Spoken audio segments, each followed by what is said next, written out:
Let's try and do a vlog about Natalie. Natalie Kitten Girl. Natalie was the fourth person who I'd call a girl I had a relationship with. We met through DeviantArt, which was a good way of meeting people in the past. Now it's just...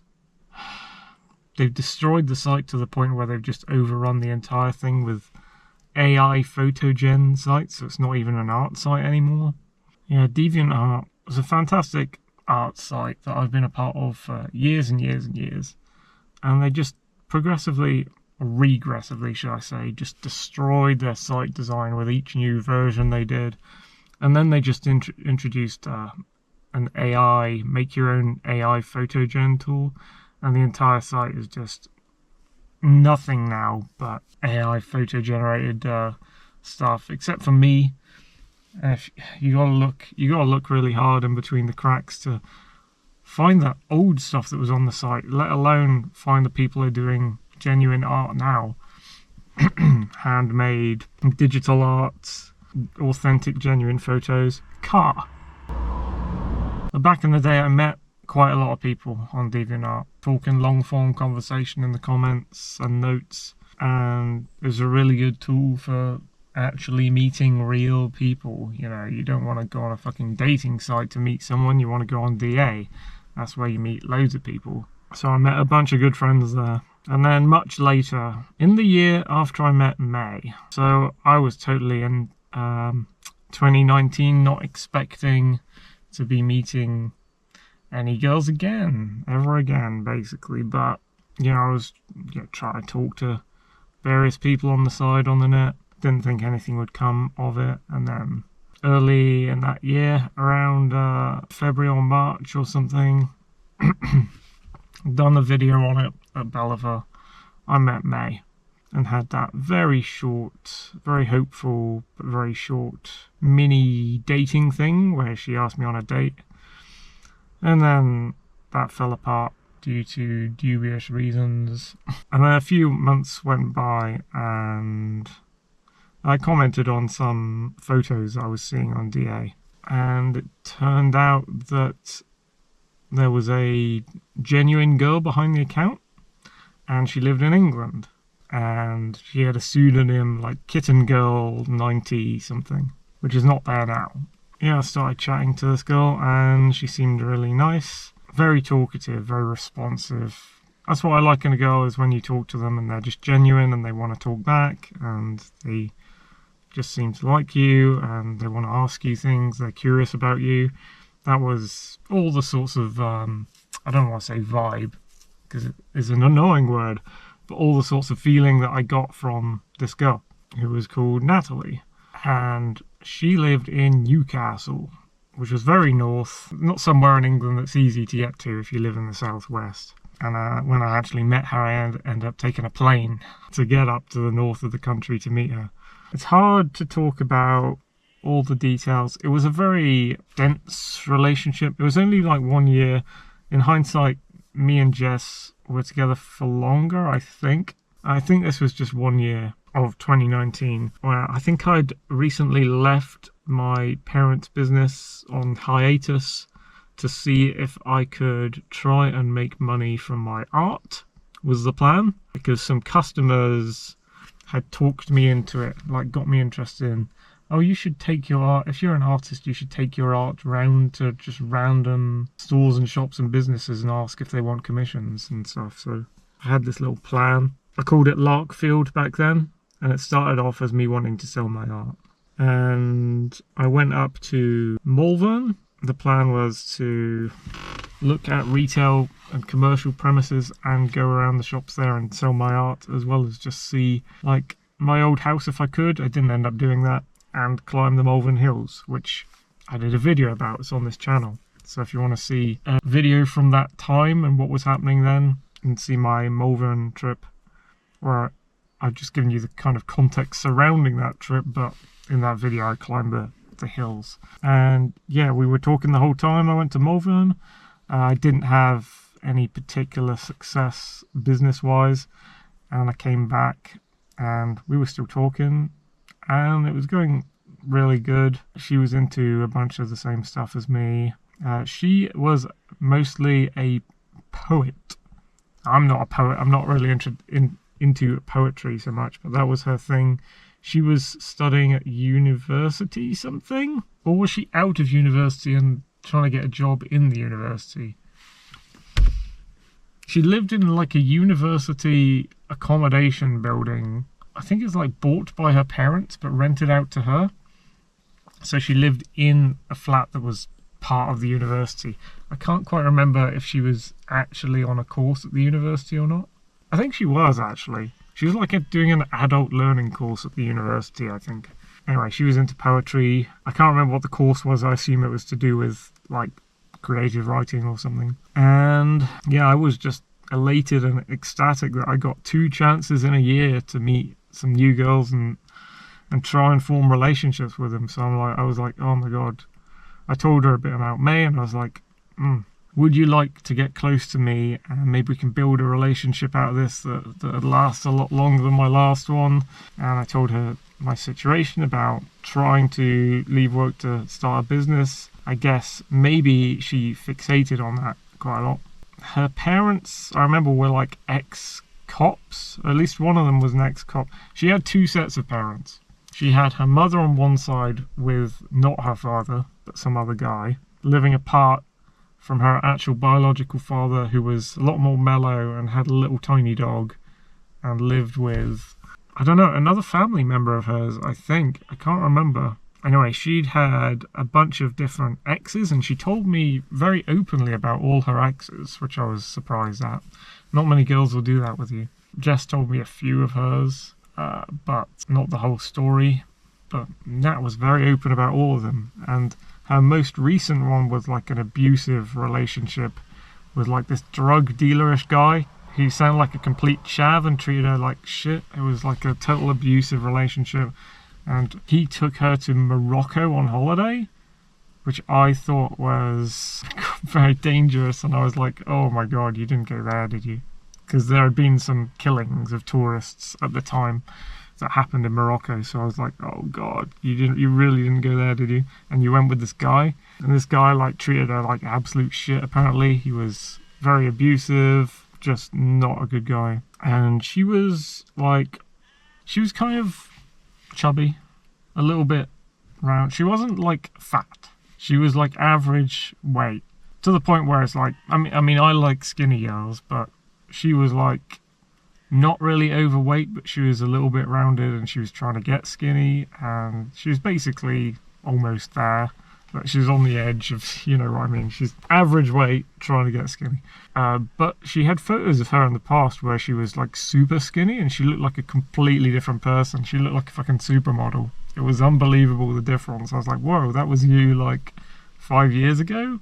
So yeah, maybe she'd put on weight since then, and she was trying to get back to there. She had eyeliner when I met her. I'm into eyeliner as makeup goes. I'm not into the other sorts of makeup, but I'm into eyeliner. And she had long brown hair, it wasn't dyed or anything. It was beautiful. And in her past photos where she was skinny, she had this ridiculous eyeliner. So she used to have black eyeliner that just completely covered around her eyes, like a panda or a raccoon or badger or something. It was like the black eyeliner would enclose her eyes, but it'd be like really wide, like she's wearing some sort of mask. Like a burglar mask kind of thing. I was like, whoa, did you really have the eyeliner that wide in the past? Like, so it was just black circles around your eyes? That's just a little bit too much eyeliner for me. It looked crazy. To the point where I don't know how she went out in public with it on. But other than that, you know, she was skinny and she looked kind of like a supermodel. So imagine that if you can. But yeah, she wore kind of trad dresses when I knew her, and was a bit larger. This is something I didn't talk about in my Jess vid, but with me and Jess, we were into, it's like I guess it's not a sexual kink or anything, or a fetish. I suppose some people would class it as that, but we're kind of into tickling play sort of thing, adult tickling play. Not in any sexual fashion, just as its own thing. So me and Jess were into that, and we had tickle fights and stuff. And I found out through talking to her that Natalie was also heavily into that, and so that's a way that me and her connected, like a fun thing that we were into that we could talk about. And she was overly attached to the school system, which I didn't like so much. I was trying to get her to kind of detach from it. She had a lot of kind of lefty friends. She had leftist friends, but she herself was not leftist. I was talking to her, and she, at the time, I was like, when was it? 2019. I was still following Sargon of Akkad at those times. You know, I was about to leave classical liberalism, and I was following Sargon's UKIP campaign and hearing what he used to say. So I was as close to right wing as I could get around that time. But it was 2019, so little did I know the year after would be the lockdown, and I would just go full kind of libertarian direction. But before then, you know, I was against the left. I didn't know that the government were a big threat at the time. I didn't know that they could reach in as far as they could, so it was a different time than it is now. And she knew from hearing somewhere who Sargon of Akkad was. I think this was the time where he managed to get on the news and he was trying to take down Jess Phillips, MP, and so that was I was like, oh, okay. I don't think this girl's a leftist if she just like brought up someone like Sargon or someone on the right wing and just went like, I've heard of that, yeah. Like just casually say it without like disgust and rage or whatever. Just like, oh yeah, I heard that guy, he was on the news. So that was a good thing. I just thought, okay, this person is not going to be a rabid, insane feminist, but she does have left-wing friends, which is a bit worrying. And she's in that kind of environment. She was up near Durham, especially, which is I think a Labour stronghold, and I actually went to that town with her and was kind of horrified.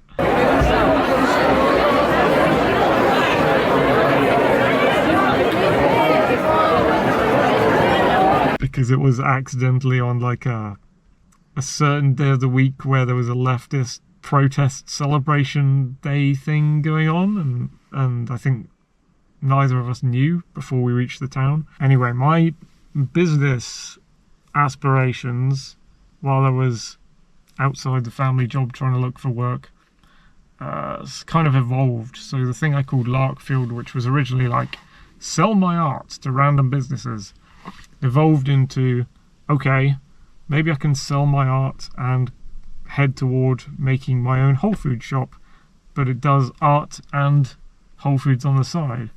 And then over the year, kind of spurred on by what I talked with earlier in the year with May, where she was like, are you risk averse? Like, are you gonna start this business you've been talking about or not? And so I was trying to start the business, I guess.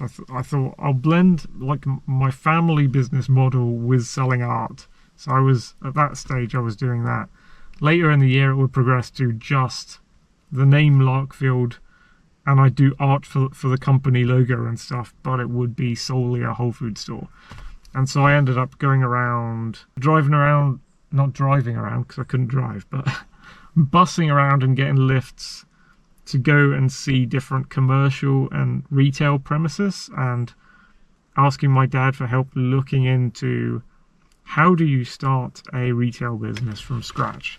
And he was helping me through most of that until the end of the year, where he just kind of randomly withdrew help, and I was trying to get a loan and I was rejected for the loan, and then the whole thing kind of just fell apart, which was partially, I think, part of the reason why Natalie left me. But anyway, that's skipping to the end. There's some stuff in the middle. I was telling her I wanted to go to Cyprus, which I could do back then with no problem. And that was, in my mind, that was the start of something, like the start of me going out into the world and doing the travel that I should have done to take me to places I'd been when I was a kid. And so I wanted to go to Cyprus, and I was telling her about my journey every step of the way. Kind of like, I wish you could be here, wish you could go with me, and I think we were planning, she was also going to go on holiday that year too. She was going to go to somewhere near Italy, was it Sicily? It's one of the islands off the west coast of Italy. It's not Corfu. Might begin with C, like Cor something. And her parents were quite rich, I think. Her parents, I think they might have had a holiday house in that country, which escapes my name at the moment. Maybe I can look for it on a map. It's near Sicily. No, it's not. It's higher up than Sicily. What's that place called? Maps, maps, maps. Zoom out. Show me the world. Now I can't see anything. Yeah, her parents were quite rich through their jobs. Yeah, her mother, I think, was the ex-police officer, which was worrying because I was not into the police, and the year after I would be completely dead set against the police. Here we go. There's Italy. There's the thing I'm talking about. Corsica? It just says course there, which is confusing. It says course, but I think what it actually means is Corsica. It's doing that bullshit Google thing where it like tells you the name of the country in the language native to that country, not actually in the name that the English have given it. So Sardinia is the lower one and Corsica is the upper one. She went to Corsica. Oh yeah, she was into cats quite a lot, hence her handle on DeviantArt being Kitten Girl. She loved cats, and I still had Remy at the time, and so she loved seeing Remy, and she loved seeing cats. And when she went on a holiday to Corsica on a different time that I went to Cyprus, and she told me about her trip when she was away there. We were live chatting while she was on holiday, and then we were live chatting while I was on holiday. Like, she would show me cats that she'd bumped into and stuff like this. Hello, hello, hello. And we also got to a stage where we were actually swapping like video messages, like video responses. So it wasn't like Skyping, it wasn't like live webcam video, although I think we did a little bit of that. It was like, instead of swapping these ultra long messages back and forth in DeviantArt notes, we'll do some of it as video. So I will answer you in a video and send you the video of my answers, and then she will look at my video and formulate a bunch of answers to each thing I've asked in order, and then record a video of herself answering all those. Hello, Tom. Hope you're alright. There are two cats talking to you tonight. Cat number 1 and cat. And we'd bounce those back and forth for a while. And those were really nice to do. You don't realise just how many topics and stuff you can cover just by talking versus when you're writing it in like a letter form or an online letter form. Like, you can say essays worth of stuff just with your voice and not notice it. If you wrote a transcript of one of my vlogs, it would be, you know, a few pages long, I think, and you wouldn't notice when I'm actually saying it. Or maybe you do, I don't know.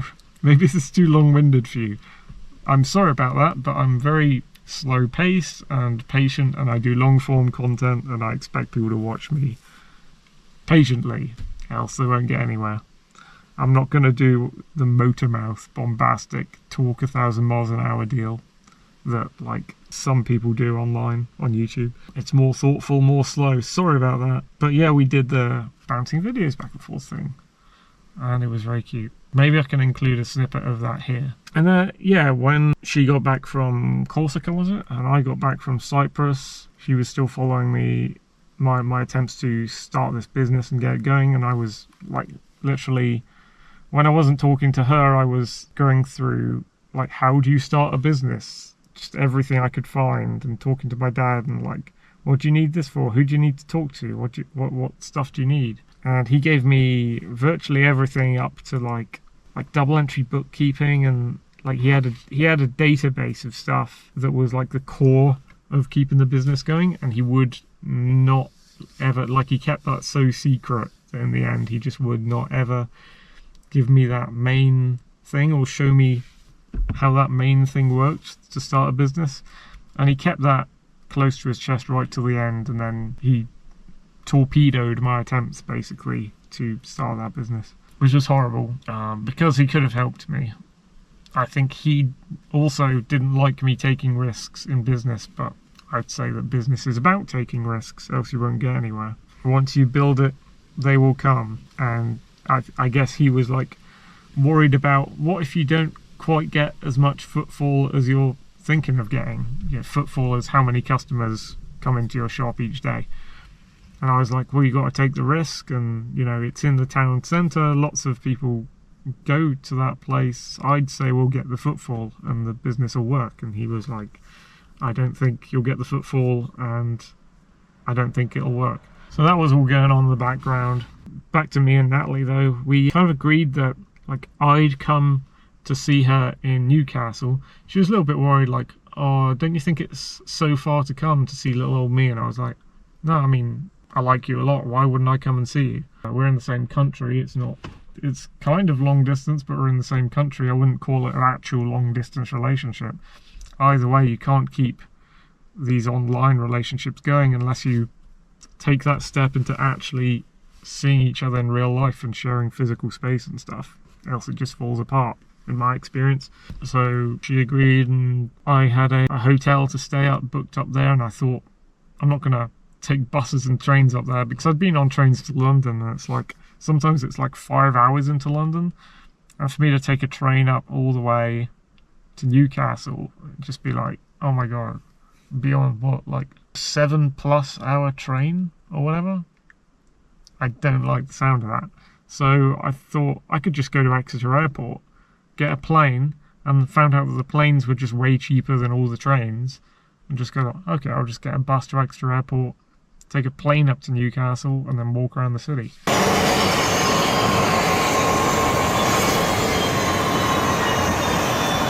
And I can't remember how many days that was. It might have been 3 days or something. I can't remember. It was a few days.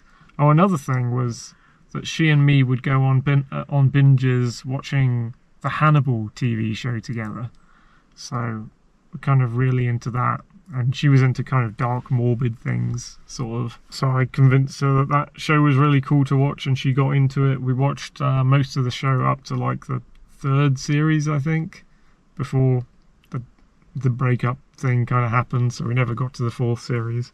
But yeah, that was a really good thing. And we watched some of them up at her house, the flat she was renting. Also, while we're in the hotel, she pointed out, like, just across from the hotel, which was on a high floor. It's quite high up. It was like, I don't know how many floors up. It was like 4 or 5 floors up. Bus. 4 or 5 floors up this skyscraper-ish hotel. We looked out the window, and she pointed to the building across the other side of the street, which was also like 5 floors up, and she said, like, that's an attic apartment over there. It's got an unusual design. My parents owned that like a few years ago, and I lived in, I think she said she lived in it for a while. I was like, whoa, okay. Your parents are fairly rich, I would say. Oh yeah, I think the sibling that she had with her biological father side of her parents was like a little brother, but he was very young.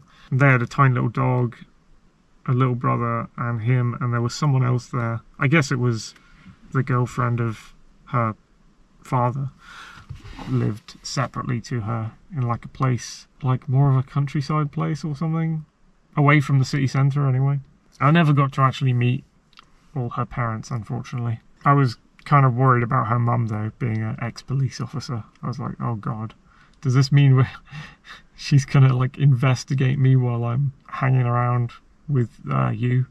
But she assured me that that wasn't happening. This is a bit higgledy-piggledy.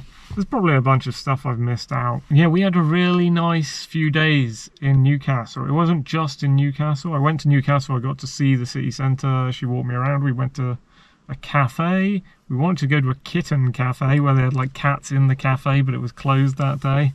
She took me to Durham, which was a beautiful little town with like old churches and stuff.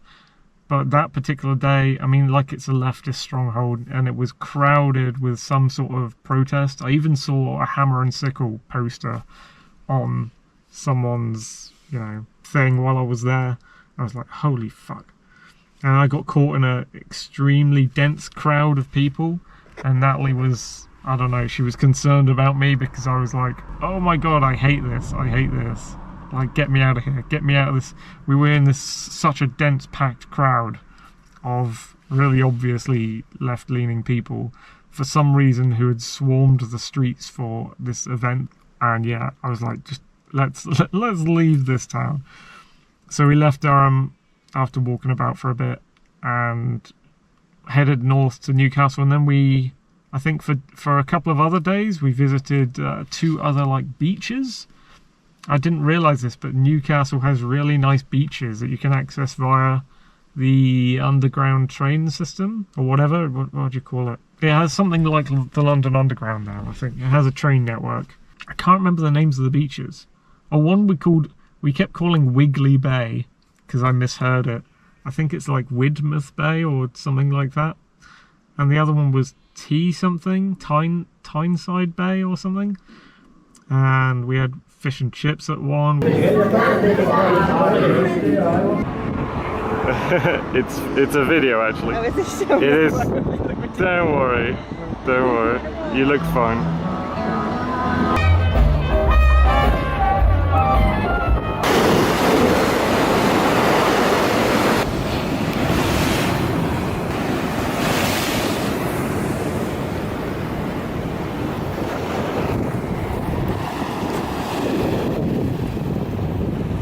I held her hand while we went over like rock pool rocks. We went to see the waves. We went paddling in the sea. We kind of lay on the sand and messed about a bit.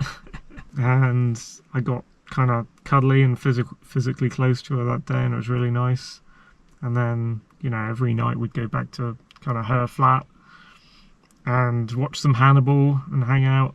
And I think she showed me some like family photos and old photos of her life and stuff. And then I'd go back to my hotel room to sleep and then, you know, come back to each other in the morning. And that was really nice. Yeah, I think at some point during that she was like telling me that she was a bit unsure about whether she'd be able to commit to a relationship like fully. Like it was too soon after her crazy druggy ex-boyfriend.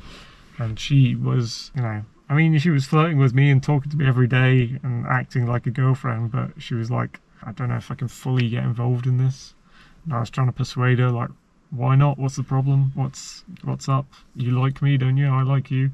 And then at a point where, okay, it looked like attempts to start a business were kind of drawing to a close and I couldn't quite do it, and I was going to go back to my family's shop. One thing that happened was I couldn't get a loan that I'd applied for. Around that time, for me, I was none the wiser. I thought everything was going great because Natalie was treating me really well at that point. I'd been to visit her in Newcastle and I'd come back home and, you know, we were talking about, right, well, next year we're making plans, right? And next year you're going to come see me in like January or February of 2020. Little did we know what that year would be like. Oh, I forgot. At one point I bought her a very trad polka dot dress and a panda beanie, which was cute, and she wore those, and that was like... And we shared letters. She'd send physical letters to me with like gifts and things, and at one point she sent me this alpaca, like a fluffy alpaca that I called Alfie, which was before I got the cat, which I called Alfie. Anyway, yeah, she'd send me... It's like a practical joke. I opened up one of the letters she sent me, and she'd filled it with fucking sequins, like purple and green sequins. And I opened up the letter, and it just cascaded across my entire bedroom floor. And I was like, have I been pranked? What's going on? And yeah, she just thought it'd be a cute idea to put sequins in for some reason, not thinking it through. And I just opened the letter, and they were just everywhere. And I had to clean up. I was like, what's this about? Are you practical joking me, Nat? And she's like, no, I'm sorry, no. Yeah, where was I? Yeah, we were making plans that in the new year, which would never come for us, she was going to either take a train or fly in a plane to Devon to come stay with me and see me. But just somewhere around that point where I said I couldn't do the business as I wanted, and Dad had withdrawn support for me, and we were planning for her to come over. I think it was November. Out of the blue, she just suddenly said, don't think I can see you anymore. I was like, what? Like, we were just talking normally, and she was like at her most happy with me, like at her most loving to me, and then she's suddenly like, nope. Just suddenly like, I can't see you anymore. I'm like, did your friends talk you into this? She said, oh no, it's nothing to do with my friends, which was defensively, but I think maybe she talked to me with her friends or with her mother, and they put ideas in her head that she should pull back, maybe based on me not being able to get that loan. as if it was like a credit rating sort of thing. Like they put weird thoughts in her head, like she shouldn't be with this guy because he's not financially stable. Look at him, he can't even get this loan or whatever. And yeah, she just came back at me like going, I don't think we can be together anymore. And she gave me like a fake, one of these things that my exes always gave, which was like a fake reason for the breakup, which hid the actual true reason. So I had to try and work it out. I had to backstep in my mind, what were we talking about before, and work it out in my head. What was the event that probably triggered this breakup situation? But it was so sudden. What got me was just when we were at our best together, when we were doing so well with each other, that's when like it felt like we were doing really well, and she just suddenly snapped into like, nope, end. And after that point I just thought, how can I trust any woman ever again? How can I try for a relationship with a girl ever again if it's possible that, you know, one of my best relationships is going swimmingly well at its best possible point, and like a flip of a dime they can turn around and go, actually end. And you're just like, what? Surely it would have been better. It would be better for me if something bad had happened, or if I'd done something bad that could have explained why the person left. Oh my god, just as that last thought finished, my GoPro overheated, and then a deer ran by and I couldn't get it. I couldn't film it. That was the story of me and Natalie, my last nearest thing to a relationship, I guess, which was back in 2019. Hope you got something out of this. Obviously, everyone has their own unique views on their relationships and how their relationships went, and some are more open and forthcoming about that than others. I think it forms a part of your personal history, and you shouldn't need to be made to feel like you have to hide it, because it forms a part of your history and it shapes you as a person, what you go through in that way. And we think we have to, I don't think we censor ourselves. I think people censor each other. So some people who've had a relationship feel as though they can't discuss or talk about what they went through because they're under some sort of NDA or something, like an anti-free speech, like I'm gonna stop you from talking about what your side of what you went through during that time was, which I think is absolutely wrong. And I remember one person tried to do that once. It's like trying to put a gag order on you for just talking about part of your life that happened to you. It's not right. And yep, I'm obviously a believer in free speech, so I think more people should actually talk about their relationships to each other and what they went through. I think they can learn things from revisiting that, and other people can learn things from hearing about what you went through, sort of thing. Anyway, thank you for watching. Catch you all later.